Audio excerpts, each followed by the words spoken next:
네, 김영수의 더 인터뷰 1부의 문을 열어주실 분은 정치인이 아니라 기자입니다. 김은지 시사인 기자인데요. 15년 이상 정치 분야를 비롯해서 다양한 분야에서 취재 경력을 쌓고 있고요.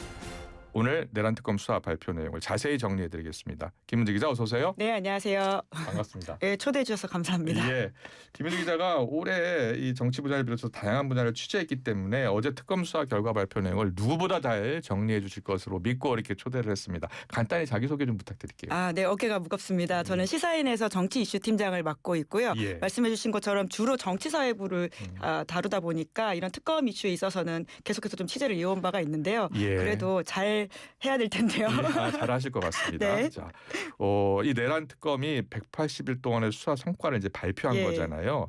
먼저 이 계엄의 최종 목적을 어떻게 정리를 했습니까? 네. 윤석열 전 대통령이 본인의 권력을 유지하기 위해서 지금 계엄을 선포했다 이렇게 이야기를 하고 있는데요. 예. 근데 사실 이 이야기가 우리한테 좀 익숙한 이야기라는 생각을 하시는 분들도 꽤 계실 겁니다. 예. 왜냐하면 이번 내란 특검 같은 경우에는요, 이제 수사의 결과를 총 정리해서 6개월의 성과를 이야기하는 것이기 때문에 이미 기소를 한 바가 또 있고요. 그리고 검찰 특수본에서 이미 기소를 해서 그 사실에 대한 공소 사실을 특검이 유지하고 있는 것이기 때문에 그러니까 이 부분에 있어서 뭔가 엄청 새로운 이야기다라고 또 안 느끼시는 분도 있을 것 같다라는 예. 생각이 들긴 하는데요.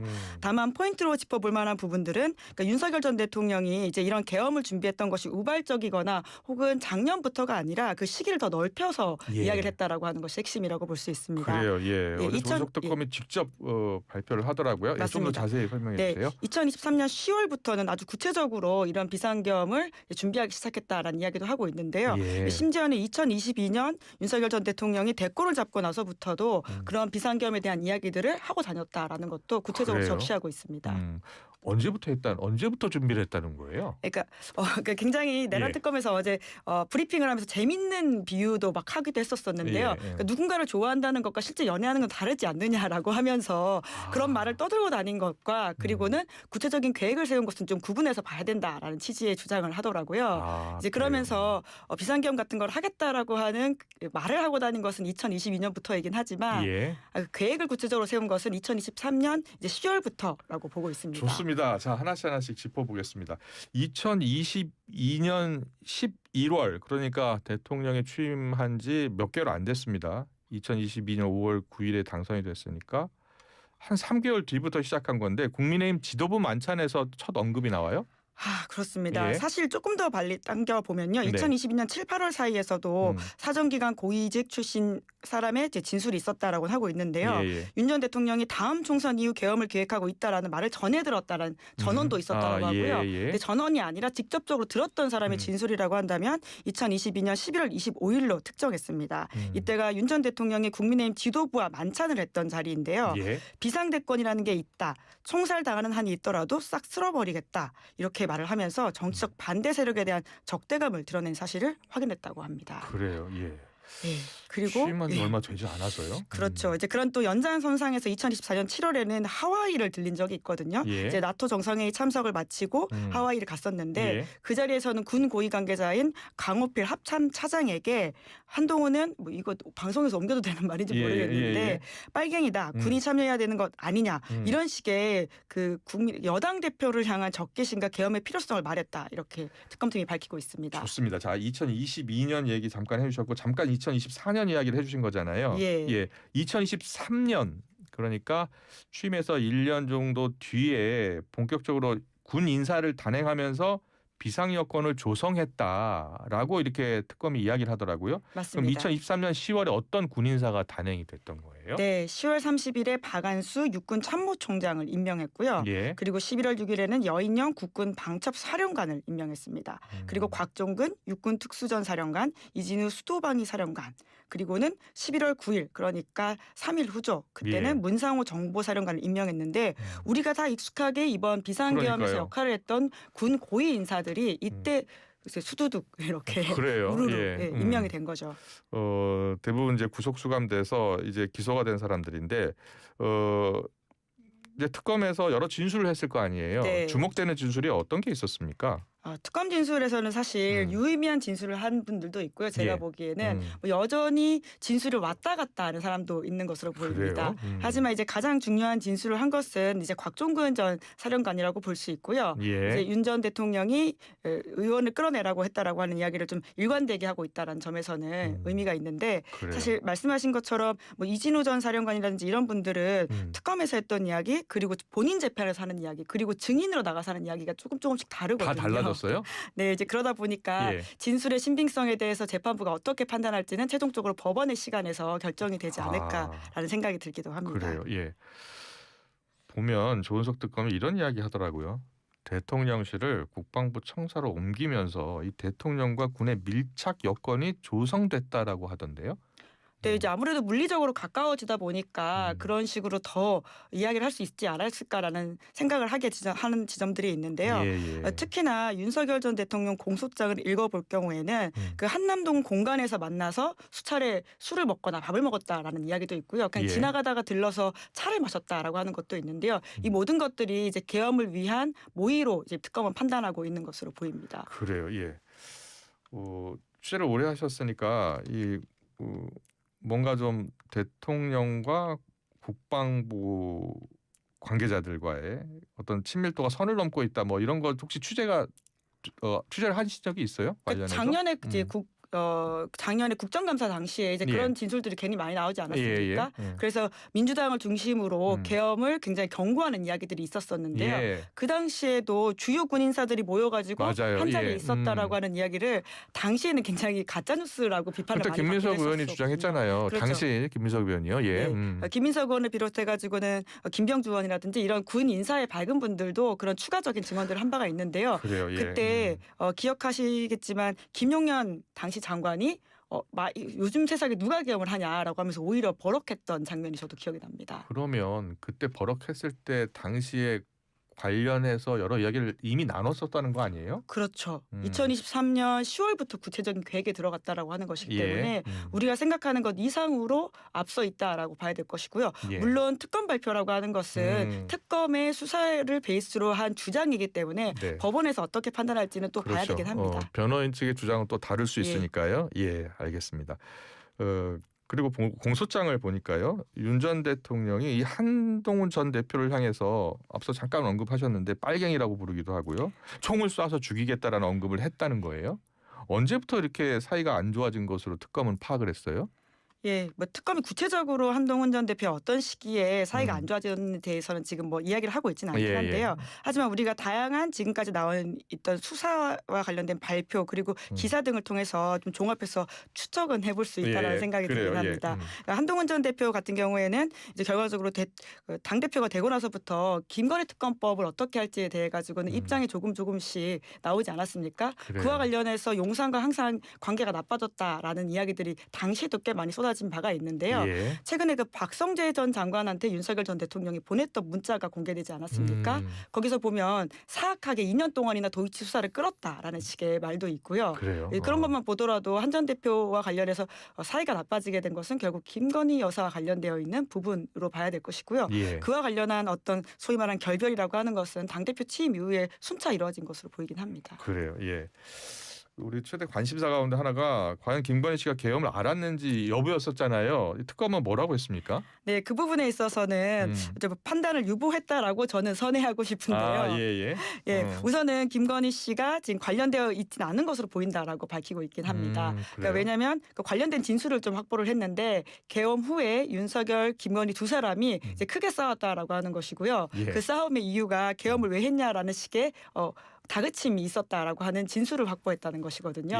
이제 그런 것만 보더라도 김건희 씨 같은 경우에는 이런 상황들을 몰랐을 것으로 보이고 뿐만 아니라 당일 행적들을 확인했을 때 그런 것들이 보이지 않을 뿐만 아니라 군인사와 관련해 가지고도 모임이 윤 전 대통령을 했었을 때 김건희 씨가 그 자리에 있었다거나 통화한 기록이 없다라고 하는 것인데요. 그래요? 하지만 좀 비판적으로 이야기를 해보자면 윤 전 대통령과 김건희 씨와 관련돼 있는 자백 진술이라든지 이런 게 나오지 않은 뿐만 아니라 김건희 씨 관련해서는 비아폰 수사가 제대로 이루어졌는지에 대해서는 수사 초기부터 굉장한 비판들이 있었거든요. 그때 특히나 검찰 단계에서 영장이 소위 말하는 꺾였다라고 하는 지적들이 있었는데요. 경찰이 영장을 올리면 검찰 단계에서 반려가 되고 이런 것들이 꽤 있었거든요. 경호처 그 비아폰 수사 관련해서요. 그래요. 그 예. 기간 동안 나오지 확보하지 못한 증거들 때문에 사실관계를 확인하지 못한 건 아니냐 이렇게 추정해 볼 수도 있습니다. 그래요. 예. 근데 시사인에서도 취재를 했습니다만 그동안 뭐 천공 같은 이런 비선, 무속, 국정 개입 정황을 꾸준히 제기해 왔었잖아요. 관련해서 특검 수사 결과도 나왔나요? 네, 어제 이제 무속 관련된 의혹도 기자들이 많이 물어봤습니다. 예. 그에 대해서도 그 부분은 확인을 못했다라고 이야기를 하고 있는데요. 다만 왜 12월 3일이었냐에 대해서는 많은 기자들 그리고 그래요. 시민들도 뭐라고 했습니까? 궁금해하시잖아요. 왜 12월 3일을 정했다는 거예요? 예, 어제 이제 특검 쪽에서는 이렇게 설명을 하고 있는데 예. 그때가 미국의 어떤 국정 공백기였기 때문으로 보인다라는 식의 설명을 하고 있습니다. 치러졌고, 하지만 트럼프 대통령이 취임하기 전이었기 때문에 여러모로 미국이 그와 관련해서 개입을 할 수 없던 시기라고 판단했던 게 아니냐라고 추정을 하는 식의 이야기를 하고 있는데요. 예. 이제 다만 그것도 명확한 소위 말해서 조은석 특검이 사초를 쓰는 심경으로 무언가를 하겠다고 하지 않았습니까? 그래요. 사초로 남기기엔 아직까지 추정의 영역인 것 같고요. 그럼에도 불구하고 왜 딱 12월 3일 그러니까 화요일 저녁 특히나 이제 지금 본회의가 이루어지고 있는 정기국회가 있는 이 시기에 국회의원들이 바로 뛰어와서 계엄을 해제할 수 있는 이 시기에 했는지에 대해서는 딱 떨어지는 설명이라고 보기는 어렵지 않냐라는 비판이 있긴 합니다. 그렇군요. 예. 특검이 좀 더 수사를 했다면 더 밝혀질 수 있었을까요? 네, 뭐 이제 우선 경찰로 넘기는 단계이기 때문에 예. 그 부분에 대해서는 어떻게 볼 수 있을지에 대해서는 저도 뭐 여러 가지 생각이 들긴 하는데요. 예. 이제 무엇보다도 사실 어제 이제 내란 특검 같은 경우에는 이제 동기 그리고 외환 혐의 그리고 국무위원과 대통령실 국회의원들의 거짓말을 밝히고 내란 관련된 혐의를 밝히는데 좀 더 집중했다는 식의 이야기를 하고 있거든요. 예. 본인들의 수사 성과에 있어서는 특히나 정치인들의 거짓말이라고 하는 것을 너무 그냥 넘어가는 것 같은데 CCTV라든지 뭐 다양한 수사 증거들을 통해서 입증을 했기 때문에 그 부분도 좀 집중해서 봐달라고 하고 있습니다. 예. 그런데 좀 집중하다 보니까 뭐 김건희 씨 관련해서는 강제 수사를 통해서 밝히는 부분들이 좀 한계가 있지 않았나라는 생각이 들기도 합니다. 그 북한 도발 유도 부분도 수사를 했잖아요. 예, 북한 그렇죠. 도발 유도 부분은 어떻게 수사 결론이 났습니까? 네, 일반 이적죄로 했고요. 그러니까 북한 같은 경우에는 이제 통모를 했다라고 하는 증거를 우리 입장에서는 밝히기가 어렵지 않습니까? 예. 북한을 수사할 수는 없기 때문에요. 아. 이제 그래서 통모를 했다라고 하는 부분들이 딱 떨어지지가 않아서 우리가 흔히 생각하는 외환죄로 기소를 한 건 아니고요. 일반 이적죄로 기소했다라고 보시면 되는데 이제 다만 윤석열 전 대통령이 끝없이 북한을 도발했지만 북이 여기에 동의하지, 그러니까 뭐라고 할까요? 이렇게 끌려오지 않음으로써 북한이 군사 대응을 하지 않은 거예요? 예. 뭐 정말 그 우리 한반도에 사는 시민으로서는 참 다행이라는 생각이 드는데 그러니까요. 뭐 북한이 어떤 예. 의도로 그걸 하지 않았는지 모르겠지만 예. 일반 이적죄로 이제 기소를 해서 지금 재판이 곧 이제 공판 준비 기일은 시작이 됐고요. 네. 본 재판도 시작될 예정입니다. 그리고 또 궁금했던 게 그 계엄군이 성관이 또 찾아갔었잖아요. 예. 그 자료를 빼내기 위해서 갔다라는 건데 수사 결과는 어떻게 나왔어요? 네, 그 부분도 이미 기소가 돼가지고 여인영이라든지 이런 사람들과 예. 관련돼서 이야기가 나오고 문상호 이런 사람들이 지금 이미 재판을 받고 있는 중인데요. 특히나 이제 노상원 씨와 관련해가지고 노상원 수첩에 쓰여 있는 그 다양한 끔찍한 무기들이 있거든요. 예. 어제 이제 특검에서는 송곳 이렇게 단어만 이야기하던데요. 송곳 외에도 다른 증거 자료들을 보면 뭐 절단기 이런 것들도 있고요. 그래요? 뭐 한때는 뭐 작두 이런 것들도 이야기가 나온 바가 있는데요. 예. 그런 것들을 동원해서 선관위 직원들이 원하는 진술을 하지 않았을 경우엔 고문 같은 것들도 자행을 해서 고문도 준비했다고요? 예, 그렇죠. 예, 그 노상원 수첩에 쓰여 있고 그리고 그 밖에 이제 진술 증거로도 나와 있는 부분들인데요. 예. 그렇게 해서 그 증거를 만들어서 결과적으로 부정 선거였고 그렇기 때문에 새롭게 이제 비상대권이라고 하는 거 국회를 새로 만들고 윤석열 전 대통령이 이제 독재를 이제 꿈꾸려고 했다라는 것이 특검의 결론이긴 합니다. 그래요. 예. 그리고 또 보니까 조희대 대법원장이라든지 천대엽 판사, 주기현 판사 관련 의혹도 수사를 하지 않았나요? 네, 그렇죠. 예. 고발이 됐기 때문에 수사를 안 할 수가 없는 사건이었는데요. 예.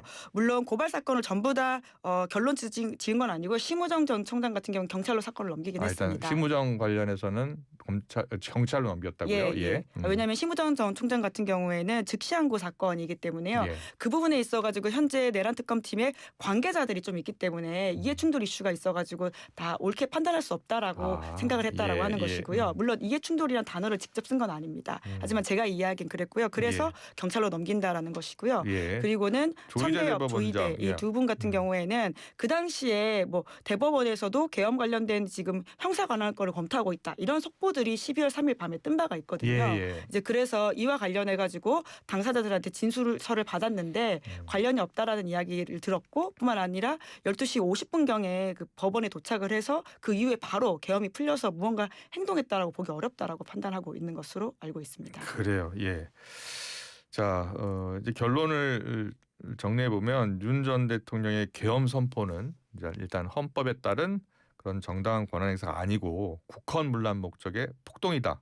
내란이다라고 이렇게 결론을 낸 거예요. 예, 특검의 주장이고요. 예. 이제 법원에서 어떤 판단을 받을지는 더 주의해서 봐야 될 텐데 예. 물론 말씀하신 내용들이 이미 헌법재판소를 통해 가지고 위헌이라고 이미 한번 결정이 난 바가 예. 있거든요. 그리고 어제 노상원 씨가 1심 재판이 있었는데요. 아, 거기서도 이제 처음으로 법원의 판단이 나왔는데요. 이것이 위법하다라는 이야기가 나왔습니다. 그래요. 제가 특검의 결론을 말씀드린 거고 윤 변호인 측은 일단 아니라는 주장을 계속 펴고 있는 거예요. 네, 그렇죠. 앞으로 이제 야당 법적 쟁점이 될 거예요. 네, 야당 예. 때문에 비상계엄을 했다라는 식의 주장을 계속 이어가고 있는 것이죠. 예. 그 당시 야당이라면 민주당일 텐데요. 그래요. 예. 예. 앞서 잠깐 언급을 하셨는데 노상원 전 사령관 지금 일단 계엄 관련해서도 기소가 됐는데 또 다른 1심 재판 결과가 어제 나온 거예요. 예, 그렇습니다. 이제 내란 특검에서 첫 기소를 했던 사건인데요. 예. 그러니까 내란 혐의로 바로 기소를 했던 건 아니고 그 당시는 개인정보보호법 위반 그리고 알선수재 혐의입니다. 그러니까 부정선거 수사단을 꾸리려고 군사 정보를 빼냈고 예. 또 어떤 자리에 가게 해주겠다라고 하면서 군 간부들한테 현금 2천만 원 그리고 백화점 상품권 600만 원어치 받았다라고 하는 혐의거든요. 예. 이것이 인정이 되어서 징역 2년형을 선고받았는데요. 이 서울중앙지법 형사 21부 재판장 이연복의 판단에서는 이 어떤 범죄 혐의 그러니까 개인정보보호법과 알선수재에 대한 판단만이 아니라 일부 그 내란과 관련돼 있는 이야기들이 나와 있긴 하거든요. 예. 그래서 이것이 이제 위법하다라는 문장들을 설치해놨다라고 합니다. 그래요. 예. 어제 많은 기자들의 질문이 있었을 것 같은데 일단 야당 같은 경우에 특히 국민의힘은 내란 특검이 청구한 영장들 상당수가 기각됐다라고 이야기하고 있잖아요. 예. 거기에 대해서는 특검이 뭐라고 밝히고 있나요? 그에 대한 질문들을 어제 공격적으로 나오진 않았던 것으로 제가 알고 그래요? 있고요. 이제 다만 그 각각의 영장이 기각됐을 때 예. 특검에서는 항상 입장을 내긴 했었거든요. 그래서 법원의 판단에 대한 아쉬움들을 굉장히 많이 이야기를 했었었고요. 예. 그렇기 때문에 박성대 전 장관 같은 경우에는 재청구까지도 하는 상황이 이어졌었는데 맞아요. 예. 또 영장이 기각되어서 또 거기에 대한 아쉬움을 굉장히 많이 말을 했던 기억이 있습니다. 네. 자, 이제 시선은 법원으로 향하게 될 텐데요. 자, 윤 전 대통령의 영장 실질 심사가 23일 잡혀 있어요? 예, 맞습니다. 세 번째이고요. 구속 심사 이게 결과적으로 내란 재판이 생각보다 길어지다 보니까 영장을 계속해서 구속 기한을 좀 연장해야 구속 되는 기한이 6개월이기 때문에 그런 거군요. 예, 그렇습니다. 그래서 12월 23일에 다시 한번 세 번째 영장 심사를 받게 되고요. 예. 그때 이제 구속이 되면 아마 1심 선고 내란 본건이라고 할 수 있는 직위원 재판부에서 나오는 그 건 때 이제 구속 상태로 재판을 받게 되겠죠. 예. 그 내란 혐의에 더해서 앞서 말씀하신 일반 이적 혐의가 추가가 되는 거라고요? 예, 그것뿐만 아니라 위증 혐의도 있고요. 예. 그리고 체포 방해 혐의도 있고요. 윤석열 전 대통령한테 지금 적용된 혐의들이 굉장히 많아서 이러다가 일주일 내내 재판을 받을 수도 있겠다라는 이야기들이 서초동에서 나오고 있긴 합니다. 그래요. 예. 그리고 구속 지금 돼 있는 상황이기 때문에 영장 실질 심사 결과는 어떻게 지금 예상들 하고 있어요? 뭐 1차, 2차가 다 나왔기 때문에 예. 이번에도 그러지 않을까 싶은데 영장 결과 요새 함부로 예측하는 게 아니어가지고 그래요. 조심스럽긴 합니다. 종합적으로 봤을 때 어떻습니까? 지금 민주당은 아직도 밝혀야 할 것이 산더미다라고 표현하면서 종합특검 추진한다고 하잖아요. 어떻게 보세요?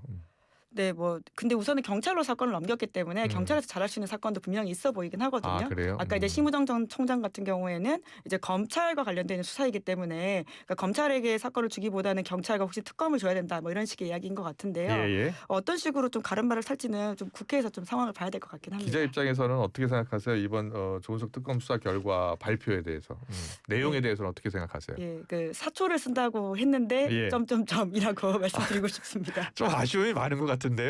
예, 뭐 예. 살짝 아쉽습니다. 아, 그래요? 김은지 기자가 한 줄로 총평한다면 점점점이에요? 아, 예. 사초 열심히 하긴 했는데 사초를 예. 쓴다라고 했던 거기에 비하기에는 계엄의 동기 특히 12월 3일에 왜 했는지에 대한 부분들은 아직 좀 선명하게 나오지 않은 것 같다는 생각이 들긴 그래요. 합니다. 그게 특검의 한계였을까요? 수사의 한계였을까요? 아니면 증인들이 함구하면서 밝혀낼 수 없는 어떤 수사적 한계가 있었기 때문일까요? 자, 어떻게 보세요? 뭐 사실 이제 팩트라고 하는 게 굉장히 종합적이기 때문에 말씀하신 부분들이 다 역할을 했을 거라고 보는데요. 예. 이제 그렇기 때문에 뭐 특히나 이제 재판 내란 선고도 굉장히 좀 내란 혐의와 관련된 선고도 중요하지 않을까라는 생각이 듭니다. 예. 그래서 각자의 입이 어떤 식으로 열릴 수 있지 않을까라는 생각이 들기도 하고요. 그래요. 예.